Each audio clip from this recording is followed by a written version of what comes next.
जय हिंद मित्रों, Kalyani IAS academy में आप सभी का हार्दिक स्वागत है। मित्रों, आज की इस वीडियो में हम अध्ययन करेंगे प्राकृतिक आपदाओं के अंतर्गत आने वाली एक और आपदा का, जिसे कहते हैं बाढ़। बाढ़ क्या होती है, आप जनरल सी भाषा में समझिएगा।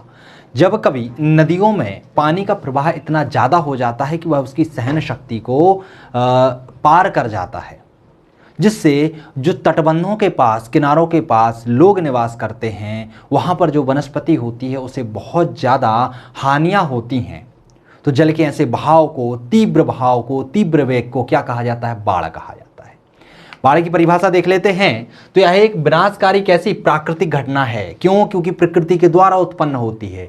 तो यह एक विनाशकारी प्राकृतिक घटना है, प्राकृतिक आपदा है जो अति जल वर्षा का परिणाम होती है। अति जल वर्षा मतलब जब पानी बहुत ज़्यादा गिर जाए, एक ही स्थान पर गिर जाए और नदियों में पानी का वेग या बहाव बहुत ज़्यादा हो जाए, तो उसके कारण जो उत्पन्न होती है उसे ही बाढ़ कहते हैं। तो यह एक विनाशकारी प्राकृतिक आपदा है जो अति जल वर्षा का परिणाम होती है तथा व्यापक स्तर पर जान माल की हानि पहुंचाती है, बाढ़ कहलाती है। अर्थात नदियों का जल जब अपने तटबंधों को तोड़कर बाहर की ओर बहने लगे और उससे जानमाल की हानि हो जाए, तो उस घटना को क्या कहा जाता है, या उस आपदा को कहा जाता है बाढ़ आपदा। क्लियर है? तो ध्यान रखना, बाढ़ आपको चरम घटना में भी देखने को मिलेगी, बाढ़ आपको प्रकोप में भी देखने को मिलेगी और बाढ़ आपको आपदा में भी देखने को मिलेगी। अलग अलग चीज़ होती है। बाढ़ यदि ज़्यादा प्रभावकारी नहीं है, ऐसी जगह पर आई है जहाँ पर जान माल की हानि नहीं हुई है, तो वह सिर्फ प्रकोप होती है।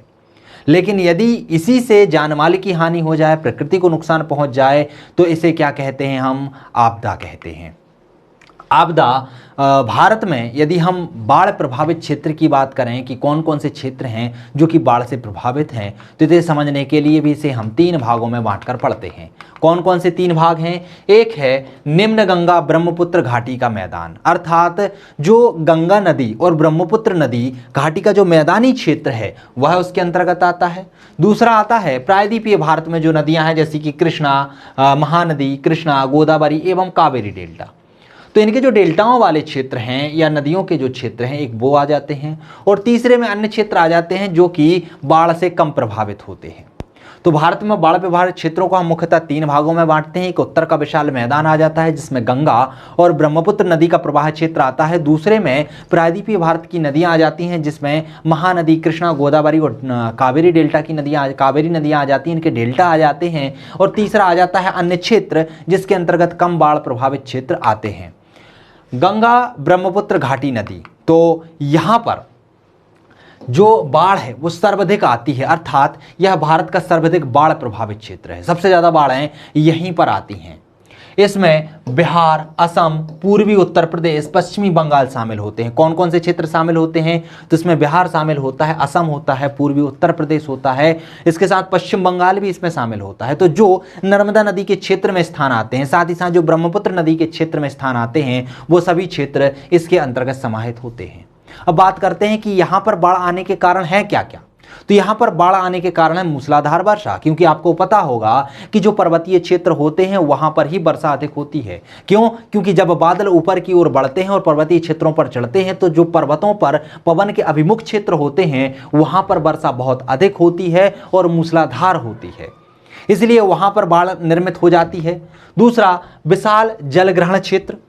चूंकि ये मैदानी क्षेत्र है और मैदानी क्षेत्र होने के कारण यहाँ नदियाँ अपना मार्ग स्वयं बनाती हैं, और यह जो है जल ग्रहण क्षेत्र है, विशाल जल ग्रहण क्षेत्र है, अर्थात यहाँ पर नदियों के पास बहुत ज़्यादा मात्रा में जल होता है। नदियों में विशाल गाद का जमाव होना, क्योंकि नदियां पर्वतों से बहकर नीचे की ओर आती हैं और नीचे की ओर जैसे आती हैं और मैदानी क्षेत्रों में अपना मार्ग बनाते हुए लहराते हुए ऐसे चलने लगती हैं, और जब ऐसे लहराते हुए चलती हैं तो उनका वेग कम हो जाता है, और जब वेग कम हो जाता है तो इनकी तली में गाद का जमाव होने लगता है, और जब इस गाद का जमाव ज़्यादा हो जाता है तो नदियों का प्रवाह धीरे धीरे मंद होने लगता है। लेकिन जैसे ही अचानक से मूसलाधार वर्षा होती है, तो मूसलाधार वर्षा होने के कारण जो जल का वेग है, प्रभाव है, वो अचानक से तीव्र हो जाता है, और इस गाद के कारण बहुत ज्यादा नुकसान होता है मैदानी क्षेत्रों में। अगला है नदियों द्वारा मार्ग का परिवर्तन करना। चूंकि क्या होती है मैदानी क्षेत्रों में, मैंने आपको बताया कि नदियां अपना मार्ग स्वयं बनाती हैं।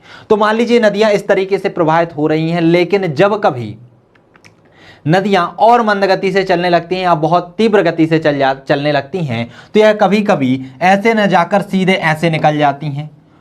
और जब ऐसे निकल जाती हैं, सीधे निकल जाती हैं, तो लोग क्या करते हैं, इनका जो मार्ग होता है, जो पुराना मार्ग होता है, उसका उत्खनन करके वहां पर अपने आवास निर्मित कर लेते हैं, वहां पर घरों का निर्माण कर लेते हैं। तो इस तरीके से जो नदी का पुराना क्षेत्र होता है वहां पर लोगों का निवास स्थान बन जाता है, लोग वहां पर उत्खनन करने लगते हैं। तो इस तरीके से क्या होता है, मार्ग क्या हो गया, नदी का वो हो गया। लेकिन जब कभी बाढ़ फिर से आती है और बाढ़ आने के कारण नदी अपना पूर्व पहले वाला मार्ग फिर से धारण कर लेती है, जिसके कारण से जान माल की हानि बहुत ज्यादा होती है। उत्तराखंड की बाढ़ याद कीजिए, उत्तराखंड की बाढ़ जो आई थी उस समय भी यही हुआ था। उत्तराखंड में नदी का जो पुराना मार्ग था उस पर लोगों ने अपने घर बना लिए थे, आवास बना लिए थे। लेकिन जैसे ही मूसलाधार अचानक से बादल फटने की घटना हुई, वहां पर अचानक से कम समय में बहुत ज्यादा पानी गिरा, तो उससे जो नदी थी उसमें क्या अलकनंदा नदी थी, तो उसमें क्या हो गया, उसके बहाव क्षेत्र में अचानक से तीव्रता आ गई। और जैसे ही तीव्रता आई तो उसने अपना पुराना जो नवीन मार्ग उसने बनाया हुआ था वो छोड़कर अपने पुराने मार्ग पर प्रवाहित होने लगती है। और पुराने मार्गों पर सड़क, घर और उद्योगों का निर्माण होने के कारण वहां पर लोगों को जान माल की हानि बहुत अधिक मात्रा में उठानी पड़ी थी। इसके बाद भूमिगत जल स्तर का ऊंचा होना। भूमिगत जल स्तर का यदि धीरे धीरे ऊंची होती है तो उससे भी क्या होता है, यहां पर बाढ़ आने की संभावना बहुत ज्यादा होती है। तो क्लियर हुआ कि नर्मदा, गंगा और जो ब्रह्मपुत्र नदी घाटी मैदान है वहां पर बाढ़ आने के कारण क्या क्या है, कौन कौन से क्षेत्र उसके अंतर्गत आते हैं और यह क्षेत्र किस श्रेणी के अंतर्गत आता है, अर्थात रेड जोन के अंतर्गत, ब्लू जोन के अंतर्गत या ग्रीन जोन के अंतर्गत आता है। तो किसके अंतर्गत आता है, रेड जोन के अंतर्गत आता है। यहां पर बाढ़ सबसे ज्यादा मात्रा में आती है। बात करते हैं महानदी, कृष्णा, गोदावरी या कावेरी नदियों की बात कि इसके अंतर्गत कौन से क्षेत्र आते हैं और यहां पर बाढ़ आने के कारण क्या हैं। तो क्षेत्र तो अब सरल सी बात है, आपको पता होगा होंगे कि जो प्रायद्वीपीय भारत के राज्य आते हैं वह इन नदियों के क्षेत्रों के अंतर्गत आएंगे। बात करते हैं यहां पर बाढ़ आने का कारण क्या क्या है। तो यहां पर बाढ़ आने का कारण है जैसे कि निम्न भूमि एवं मंद ढाल होना। यहां पर आप देखिएगा जो प्रायद्वीपीय भारत है, प्रायद्वीपीय भारत की यदि हम बात करें तो प्रायद्वीपीय भारत में अधिकतर नदियां पश्चिम से पूर्व की ओर प्रवाहित होती हैं। चाहे आप महानदी की बात कर लें, चाहे आप गोदावरी नदी की बात करें, कृष्णा नदी की बात करें, कावेरी नदी की बात करें, किसी भी नदी की बात कीजिएगा, ये पश्चिमी तट से प्रवाहित होकर पूर्वी तट की ओर प्रवाहित होती हैं। चूंकि जो प्रायद्वीपीय भारत का ढाल है वह पूरब की ओर है, लेकिन यह ढाल कैसा है, मंद है। तो मंद ढाल होने के कारण साथ ही साथ निम्न भूमि होने के कारण यहां बाढ़ आने की संभावना बन जाती है। क्योंकि नदियों का प्रवाह पहले तो मंद होता है, लेकिन जैसे ही अचानक से तीव्र बारिश होती है, तीव्र बारिश होने के कारण यहां पर अचानक से बाढ़ आ जाती है। चक्रवाती वर्षा, चूंकि ये जो स्थान है प्रायद्वीपीय जो भारत है वह दोनों तटों में, चाहे हम पूर्वी तट की बात करें चाहे हम पश्चिमी तट की बात करें, दोनों ही तट समुद्री तटों से लगे हुए हैं। समुद्र से लगे होने के कारण यहां पर गर्मियों के समय चक्रवात भी उत्पन्न होते हैं और चक्रवात के द्वारा यहां पर चक्रवाती वर्षा होती है। तो जब कभी यहां पर चक्रवाती वर्षा होती है, चक्रवात के माध्यम से वर्षा होती है, तो वह वर्षा तेज तूफान के साथ बहुत तीव्र गति से होती है और इससे जो नदी है, नदियों का वेग होता है वो अचानक से बढ़ जाता है। नदियों में जल की जो मात्रा है वो अचानक से बढ़ जाती है और यही बाढ़ का कारण बन जाती है। सागरीय जल का तटीय भागों में प्रवेश करना, यह भी बाढ़ का कारण बन जाता है। क्योंकि जब सागरीय जल तटीय क्षेत्रों में प्रवेश कर जाते हैं तो वहां पर गादों का जमाव कर देते हैं और जो डेल्टा नदियां बना रही होती हैं वहां पर नदियों का वेग जो होता है इस गाद के जमाव के कारण बहुत कम हो जाता है, बहुत मंद हो जाता है, जिस कारण से अचानक से नदियों में वेग आता है तो यहां पर ये अपने तटबंधों को तोड़कर मैदानी भागों में फैल जाती हैं या पहाड़ी भागों, पठारी भागों में फैल जाती हैं, जिससे जान माल की हानि बहुत अधिक मात्रा में होती है। तो क्लियर हुआ कि प्रायद्वीपीय भारत में बाढ़ आने के कारण कौन कौन से हैं। अन्य क्षेत्रों की बात कर ले तो अन्य क्षेत्रों में कौन कौन से क्षेत्र आते हैं जहां पर बाढ़ आने की संभावना बहुत कम होती है। तो इसमें जैसे कि उत्तराखंड हो गया जो कि हिमालय के नीचे वाले क्षेत्र होते हैं, उत्तराखंड हो गया, हिमाचल प्रदेश हो गया, जम्मू कश्मीर घाटी हो गया, कश्मीर घाटी, पंजाब, हरियाणा एवं राजस्थान के कुछ क्षेत्र शामिल हैं जहां पर वर्षा बहुत कम होती है। यहां पर हम मध्य प्रदेश, महाराष्ट्र, झारखंड, उड़ीसा ये वाले क्षेत्र समाहित कर सकते हैं। यहां के क्षेत्र आपको पता ही है और यहां के क्षेत्र आपको मैंने बता दिए।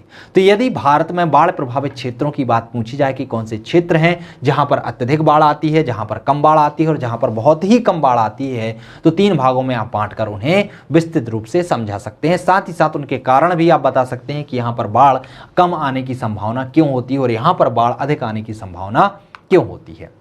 बात करते हैं बाढ़ के लिए जिम्मेदार प्रमुख कारक कौन कौन से हैं, किन के कारण बाढ़ में तीव्र रुख आ जाता है, उसको तीव्रता प्रदान करने वाले कारक कौन कौन से हैं। तो नदी जलग्रहण एवं बेसिन क्षेत्रों में भारी वर्षा का होना। सीधी सी बात है कि नदी का जो जलग्रहण क्षेत्र होता है या नदी जो बेसिन होता है, वहां पर यदि मूसलाधार या बहुत तीव्र गति से वर्षा हो जाए, अचानक से वर्षा हो जाए, भारी वर्षा हो जाए, तो जल का जो प्रवाह होता है वो अचानक से तीव्र हो जाता है और अचानक से तीव्र होने के कारण यह अपने तटबंधों को तोड़कर मैदानी क्षेत्रों में फैलकर बहने लगता है और यही बाढ़ को लाने के लिए मुख्य कारक की भूमिका भी निभाता है। साथ ही साथ छोटी नदियों के जल स्तर में वृद्धि, क्योंकि आप देखिएगा कि उत्तर भारत में बहुत सारी छोटी छोटी नदियां विद्यमान हैं, मैदानी क्षेत्रों में बहुत छोटी छोटी नदियां होती हैं। जब छोटी छोटी नदियां होती हैं तो इनका जो जल स्तर होता है, जल ग्रहण क्षमता होती है, वह बहुत कम होती है। लेकिन अचानक से जब इनमें पानी अचानक से बहुत ज़्यादा आ जाता है तो इनका जल स्तर क्या हो जाता है, बहुत ज़्यादा बढ़ जाता है, जिस कारण से यह अपने तटबंधों को तोड़कर मैदानी क्षेत्रों में बहने लगती है। अगला कारक है बादल का फटना। बादल के फटने की घटना क्या होती है, जब कभी दो पवनें आपस में पर्वतों के सहारे ऊपर की ओर बढ़ती हैं और बढ़ते हुए अचानक से ऊपर टकराती हैं और ऊपर यदि कहीं पर कपासी काले घने मेघ होते हैं तो उनमें अचानक से वर्षा होने लगती है। उनसे जो पानी उनमें संग्रहित होता है वह अचानक से नीचे गिरने लगता है, अर्थात कम समय में बहुत अधिक मिलीमीटर वर्षा एक स्थान पर होने लगती है। उसी घटना को कहा जाता है बादल का फटना। उत्तराखंड की बाढ़ तो आपने देखी होगी, वहां पर जो घटना हुई थी वह बादल के फटने से ही हुई थी। वहां पर अचानक से वर्षा हुई और अचानक से इतनी ज़्यादा मात्रा में वर्षा हुई थी कि जो नदियां थीं वह अपने प्रवाह क्षेत्र को तोड़कर, अपने जो तटबंध थे उनको तोड़कर मैदानी क्षेत्रों में होते हुए बहते हुए आगे की ओर बढ़ी थी, जिससे बहुत अधिक मात्रा में जान माल की हानि हुई थी। इसीलिए तो उत्तराखंड की बाढ़ को आपदा का रूप भी दिया जाता है। तो बादल की घटना जो बादल का फटना है, यह घटना भी क्या करती है, एक कारक की भूमिका निभाती है बाढ़ के लिए। इसके बाद आता है चक्रवात। चक्रवात क्या होता है, तो जब कभी गर्म और ठंडी हवाएं, गर्म और ठंडी पवनें आपस में मिलती हैं, आपस में मिलने के कारण वहां पर वाताग्र निर्माण करती हैं और वाताग्र जैसे ही निर्माण होता है तो वहां पर बवंडर बनने लगते हैं हवाओं के। तो यह बवंडर अपने साथ वहाँ का पानी उठा ले जाते हैं और पानी उठाने के बाद तटीय क्षेत्रों में जाकर भारी वर्षा कराते हैं। तो जहाँ भी तटीय क्षेत्रों के आसपास नदियाँ प्रवाहित होती हैं या छोटी छोटी नदियाँ होती हैं तो वहाँ पर ये चक्रवाती वर्षा बहुत अधिक मात्रा में बारिश कराने के कारण उन छोटी छोटी नदियों में या बड़ी नदियों में बाढ़ का रूप धारण कर लेती हैं। तो चक्रवात भी क्या करता है, बाढ़ के लिए प्रमुख भूमिका निभाता है। इसके बाद प्राकृतिक तटबंधों की क्षति। जो प्राकृतिक तटबंध होते हैं, जो पानी को रोकने का काम करते हैं, यदि उसमें क्षति पहुंच जाती है, अर्थात जो बड़े बड़े बांध होते हैं, प्राकृतिक तटबंध जिन्हें कहा जाता है, यदि उनमें क्षति हो जाती है तो उन तटबंधों में छड़ा हुआ पानी अचानक से आगे की ओर बढ़ने लगता है और बाढ़ का रूप धारण कर लेता है। तो ये कारण है। इनके अलावा भी वनों की कटाई एक प्रमुख कारण है जो बाढ़ के लिए प्रमुख भूमिका निभाता है, क्योंकि जैसे जैसे वृक्ष कटते जाते हैं वैसे वैसे पानी के गिरने की संभावना भी अलग अलग हो जाती है, अर्थात कहीं पर बहुत ज़्यादा पानी गिरता है तो कहीं पर कम पानी गिरता है।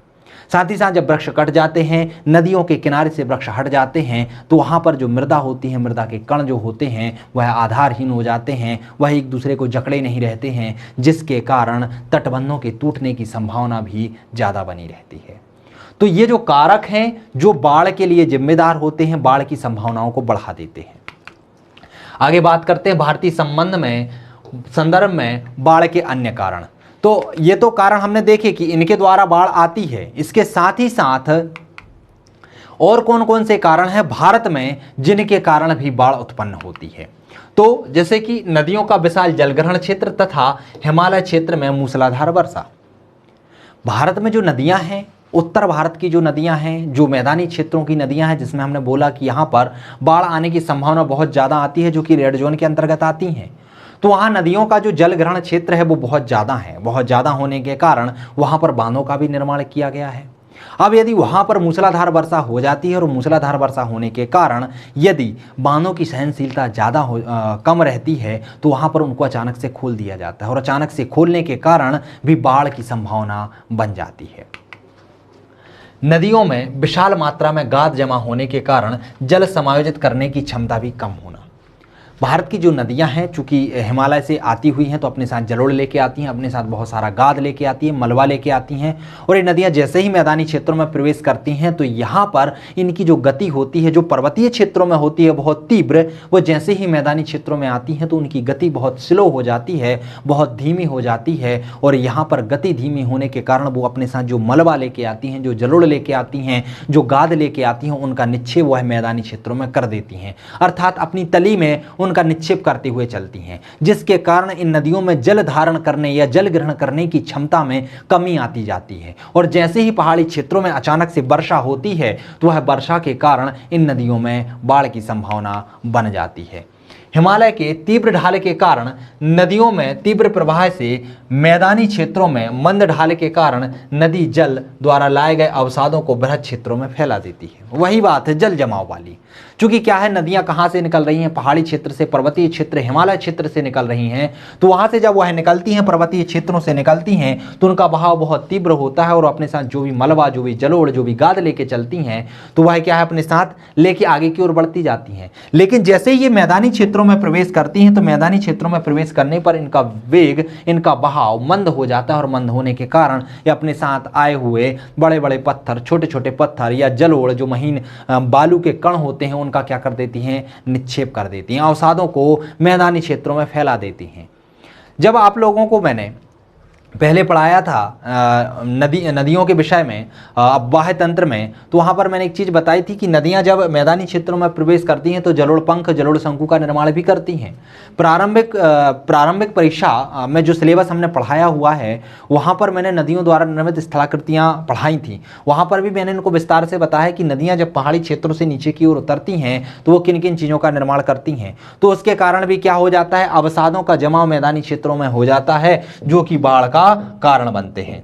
अगला कारण है जो कि है भूमिगत जल स्तर का ऊंचा होना। जब भूमिगत जो जल स्तर है उसका स्तर ऊंचा होता है तो उससे क्या होता है, जो जल रिसाव की क्षमता होती है, जल रिसाव है, वह बहुत लंबे समय तक बहुत धीरे धीरे होता है, जिसके कारण भी बाढ़ की संभावना बन जाती है। तो चूंकि जो भारत का उत्तर वाला मैदान है, यहाँ पर जो जल स्तर है, जो भूमि का जल स्तर है, वह बहुत ऊपर है और बहुत ऊपर होने के कारण यहाँ जो जल रिसाव की संभावना है बहुत कम होती है। इसके बाद नदियों का मार्ग परिवर्तन, मैंने आपको बताया था उत्तराखंड बाढ़ का उदाहरण कि नदियाँ क्या करती हैं, अपने पहले पुराने मार्ग को छोड़कर कभी आगे चलकर नवीन मार्ग बना लेती हैं, और फिर कभी जब उनमें बाढ़ आती है या पानी का बहाव तेज हो जाता है तो अपने प्राचीन मार्ग पर चली जाती हैं, और प्राचीन मार्ग पर जाने के कारण वहाँ पर जान माल को बहुत ज़्यादा नुकसान पहुँचाती हैं। उदाहरण में हम कोसी एवं तिस्ता नदी, जो पहले गंगा की सहायक नदियाँ थी परंतु मार्ग परिवर्तन के कारण वर्तमान समय में ब्रह्मपुत्र की सहायक नदियाँ बन गई हैं। लेकिन कभी यदि इनमें पानी अचानक से आ जाता है, बाढ़ का पानी अचानक से आ जाए तो ये फिर से जाके गंगा में जाकर मिलेंगी। लेकिन कुछ लोगों ने अब क्या किया है कि उनका जो पुराना मार्ग था वहाँ पर घर बना लिए हैं, वहाँ पर फैक्ट्रियाँ डाल दी हैं, वहाँ पर निवास करने लगे हैं, वहाँ पर पेड़ पौधे लगा दिए हैं, वहाँ पर सड़कों का निर्माण कर दिया है, वहाँ पर पुलों का निर्माण कर दिया है। तो इस कारण से यदि यह अपना मार्ग बदलती हैं और फिर से अपने पुराने मार्ग पर आती हैं तो उससे जान माल की हानि बहुत ज़्यादा बढ़ जाती है। तो नदियों का जो मार्ग बदलना है ये भी बाढ़ का कारण बनता है। साथ ही साथ नेपाल, भूटान एवं तिब्बत से जो समय समय पर जल विज्ञान संबंधी आंकड़े हैं वह भी हमें प्राप्त नहीं हो पाते हैं, जो भी बाढ़ के कारणों में गिने जाते हैं। बात करते हैं भारत में बाढ़ के आखिर प्रभाव क्या क्या हैं। आखिर बाढ़ आने से क्या क्या दुष्परिणाम हमें देखने को मिलते हैं। तो बाढ़ प्रभावित क्षेत्रों में खाद्यान्न और पेयजल का संकट उत्पन्न हो जाता है। वो तो कहीं भी है, बाढ़ यदि आती है तो लोगों को जो कृषि योग्य भूमि होती है वह नष्ट हो जाती है, जिसके कारण खाद्यान्न की समस्या आ जाती है। दूसरा, जहाँ पर बाढ़ आती है वहाँ पर जो लोग फंसे हुए रहते हैं उन्हें खाद्यान्न की समस्या आती है। साथ ही साथ जितना भी वहाँ का जल होता है, चाहे कुओं का जल हो, चाहे बोरवेल का जल हो, चाहे नदी का जल हो, चाहे झरनों का जल हो, वो सभी जल दूषित हो जाता है। तो पेयजल का भी संकट सामने आता है। कृषि आधारित जो उद्योग होते हैं उनके लिए कच्चे माल की कमी होने लगती है, क्योंकि कृषि पूरी चौपट हो जाती है है और चौपट होने के कारण उससे जो कच्चा माल निकलता है, जो कि कृषि उद्योगों के लिए बहुत महत्वपूर्ण भूमिका निभाता है, उसकी कमी देखने को मिलती है। साथ ही साथ खाद्यान्नों के उत्पादन में भी गिरावट आ जाती है, क्योंकि कृषि में गाद का जमाव हो जाता है, जिससे वह भूमि उतना ज़्यादा उत्पादन नहीं दे पाती है। मकान, पुल, सड़क, रेल मार्ग आदि संरचनाओं का व्यापक पैमाने पर नुकसान होता है, क्योंकि जहाँ से भी बाढ़ आती है, जहाँ भी बाढ़ आती है, या तो वहाँ पर गाद का जमाव हो जाता है, या फिर वहाँ पर जो सड़क हैं या फिर जो रेल मार्ग हैं, रेल की पटरियों को वो पानी उखाड़ कर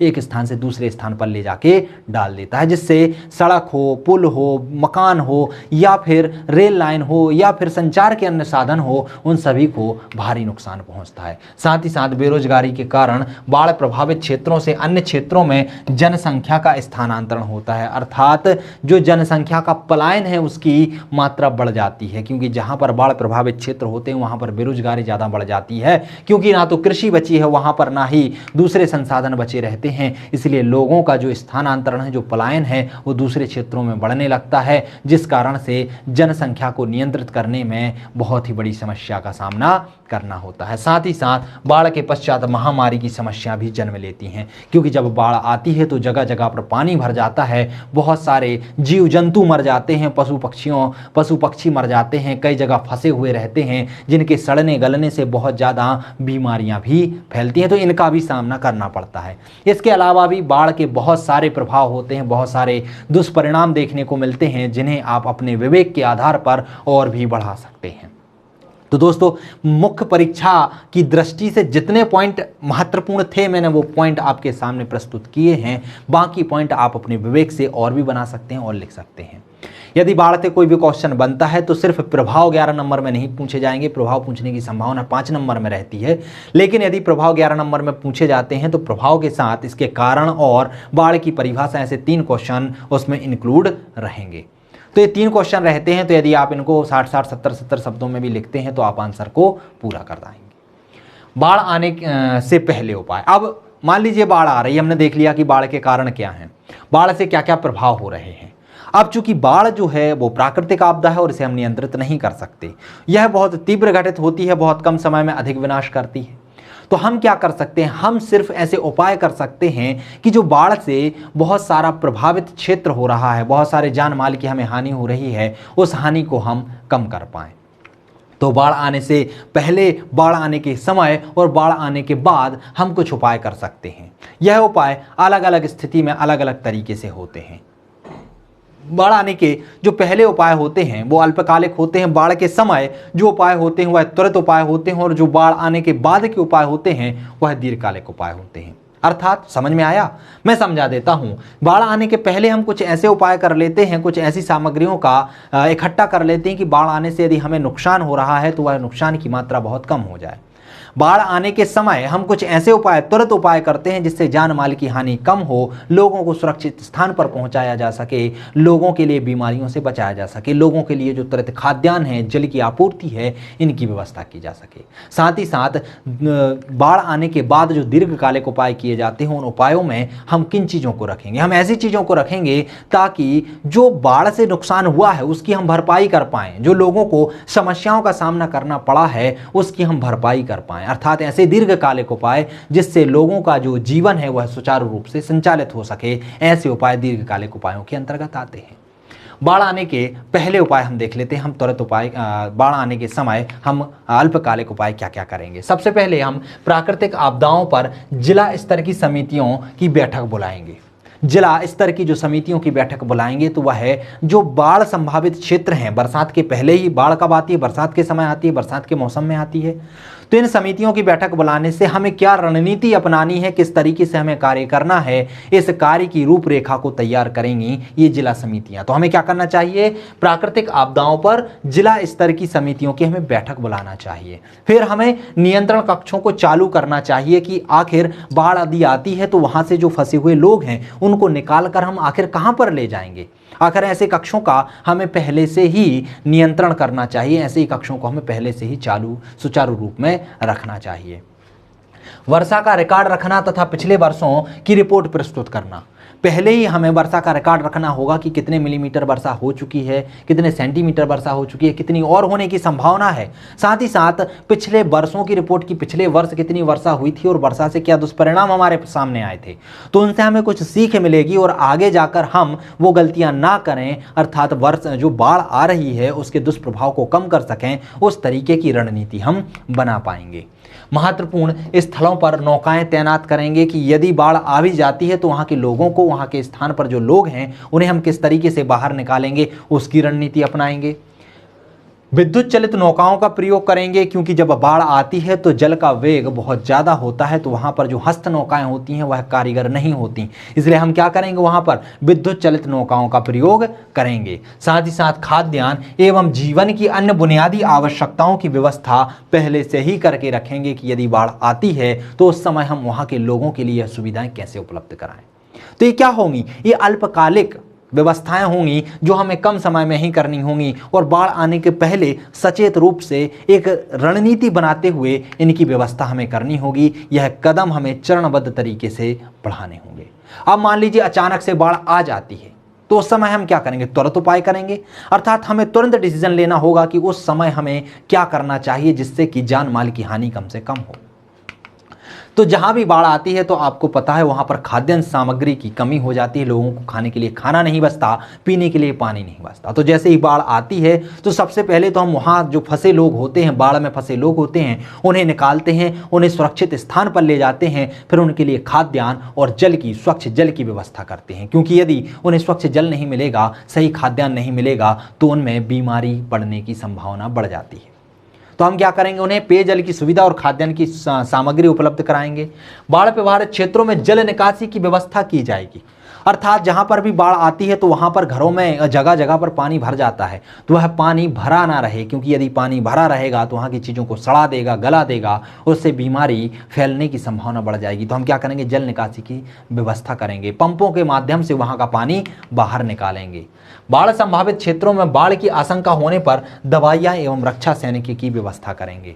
अब बाढ़ मान लीजिए आ ही गई तो हम क्या करेंगे, हमें वहाँ से लोगों को जब हम निकालेंगे तो कुछ लोग चोट भी ग्रसित हो जाते हैं, चोट से भी ग्रसित हो जाते हैं, जख्मी हो जाते हैं। साथ ही साथ सैनिक दल जो कि बाढ़ में फंसे लोगों को बाहर निकालने का काम करेंगे, तो इनकी तैनाती हम करेंगे, डॉक्टरों की तैनाती करेंगे, उनके लिए दवाइयों की तैनाती करेंगे, साथ ही साथ सैनिकों की, रक्षा सैनिकों की तैनाती करेंगे। लोगों को बाढ़ से बचाने के लिए प्राथमिक उपायों की जानकारी दी जाएगी तथा तैराकी आदि में प्रशिक्षित किया जाता है। मतलब लोगों को क्या किया जाएगा, प्रशिक्षित किया जाएगा तैराकी के लिए, उनको प्राथमिक जानकारी दी जाएगी कि यदि बाढ़ आ जाती है तो आपको क्या क्या कार्य करना है, आपको किन स्थानों पर जाके छुपना है, किस तरीके से आपको कौन कौन सी जरूरी सामग्री अपने पास रखना है, तो किन संकेतों का आपको ध्यान रखना है, तो ये सारी जानकारियाँ उनको त्वरित रूप से दी जाएंगी। बाढ़ संभावित नदी की तली की सफाई की जाती है जिससे गाद के स्तर को कम किया जाए। साथ ही साथ जैसे ही बाढ़ आती है तो बाढ़ से पहले हम उसकी तली का क्या कर लेंगे, सफाई कर देंगे, ताकि जो मलबा नीचे जमा हुआ है, जो गाद नीचे जमा हुआ है, वो बाढ़ को और दुष्प्रभावी ना बना दे। बाढ़ संभावित क्षेत्रों में नाले तथा नालियों की व्यवस्था की जाती है ताकि योजनाबद्ध तरीके से जल की निकासी की जाए। जो शहरों में, गाँव में पानी भर जाता है, वो पानी गाँव में ना भर पाए, ज़्यादा देर तक ना रहे, वह नालियों के माध्यम से बाहर निकल जाए, इसकी व्यवस्था की जाती है। तो त्वरित उपाय आपको समझ में आ गया है कि जैसे ही बाढ़ आती है तो उस समय हमें क्या क्या उपाय किए जाने चाहिए। अब बाढ़ के बाद हमें दीर्घकालिक उपाय क्या क्या किए जाने चाहिए। तो बाढ़ आने के बाद के दीर्घकालिक उपायों में हमारे लिए बाढ़ से प्रभावित क्षेत्रों में आश्रय स्थलों का विकास किया जाना चाहिए, अर्थात अब जो क्षेत्र नष्ट हो चुके हैं, जिन लोगों को वहाँ से बाढ़ से निकाला गया है, उनके लिए फिर से वहाँ पर रहने की व्यवस्था, आश्रय स्थलों की व्यवस्था करनी चाहिए। उन्हें सूक्ष्म ऋण तथा सूक्ष्म बीमा की व्यवस्था करनी चाहिए। सूक्ष्म व्यवस्था की बीमा इसलिए करनी चाहिए कि यदि कोई नुकसान हो जाता है जान का, तो उसकी भरपाई कम से कम पैसों के माध्यम से की जा सके। देखिए, किसी की जान की भरपाई पैसों के माध्यम से तो नहीं की जाती, परंतु पैसे देकर उनकी समस्याओं का निदान जरूर किया जा सकता है। दूसरा, सूक्ष्म ऋण, वो अपना जीवन फिर से सही तरीके से सुचारू रूप से चला पाएं, अपने उद्योग को, अपनी कृषि को सही तरीके से फिर से चला पाएं, अपने जीवन को फिर से उसी पटरी पर ला पाएं, इसके लिए सूक्ष्म ऋण की व्यवस्था की जानी चाहिए। खोज एवं बचाव से संबंधित आधुनिक उपकरणों एवं साधनों को उपलब्ध कराना चाहिए कि आगे चलकर यदि बाढ़ जैसी संभावना आती है तो उससे निपटने के लिए लोग किस तरीके की रणनीति अपनाएं, इस तरीके के उपकरण उन्हें उपलब्ध कराने चाहिए। जलवायु परिवर्तन के प्रभावों का अध्ययन करना चाहिए। जलवायु परिवर्तन किस तरीके से हो रहा है, क्यों बाढ़ आ रहे हैं, उसका हमें क्या करना चाहिए, अध्ययन करना चाहिए कि आगे चलकर ये जो बाढ़ की संभावना है यह ज़्यादा ना बन पाए। साथ ही साथ पर्वतीय भागों में बांध व उसके पीछे जलाशय का निर्माण करना चाहिए ताकि वर्षा व नदी जल को नियंत्रित रूप से नदियों और नहरों में जोड़ा जा सके। और क्या कर सकते हैं हम, मौसमी पूर्वानुमान को सटीक तथा विश्वसनीय बनाकर, जिसके लिए मानसून मिशन भी चलाया जाना चाहिए। अर्थात लोगों को पूर्व सूचना दी जानी चाहिए कि कहां पर मूसलाधार वर्षा होने की संभावना है, कहां पर बाढ़ आने की संभावना है, ताकि वहां के लोग पहले से ही सचेत हो जाएं और अपनी सुरक्षा संबंधी उपाय के लिए पहले से ही तैयार हो जाएं। तो दोस्तों, इस वीडियो के अंतर्गत इतना ही। मिलते हैं अगले वीडियो में अगली आपदा के साथ। तब तक के लिए नमस्कार।